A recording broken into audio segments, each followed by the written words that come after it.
সবাই জমায়েতে আল্লাহ দেশে একসাথে হয়ে কাজ করতে পারলে এটা ভালো হয়। আর এটা চেষ্টা করা উচিত।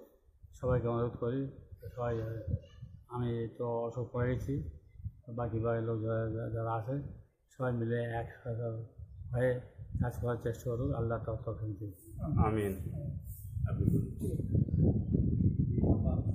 আসসালামু আলাইকুম রহমতুল্লাহ বারাকাতুহু। আমি জনাব হাফিজ আহমেদ বাড়ির সাহেবের ছেলে নাসরুল বাড়ি ক্ষুদ্রতম জমাতের কর্মী হিসাবে বা আব্বার এখন শারীরিক অবস্থা খুব একটা ভালো নয়।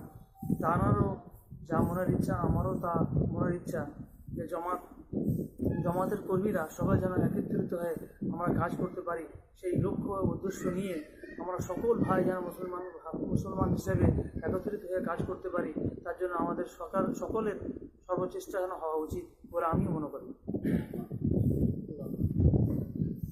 আসসালামু আলাইকুম রহমতুল্লাহ। আজকে 4 তারিখ জুন মাসের আমি মেটিয়াপুরে এসেছিলাম হাফেজ সাহেবের সাক্ষাতের জন্য। তিনি খুব অসুস্থ।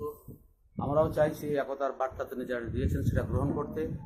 আমি আবামর সমস্ত স্তরের কর্মীদের কাছে অনুরোধ করছি যে বিষয়টা যারা যেন গ্রহণ করেন এবং ঐক্যবদ্ধভাবে যাতে আহলাইস আন্দোলন চারিদিকে ছড়িয়ে দেওয়া যেতে পারে সেভাবে আমরা যেন সকলে সচেষ্ট হই।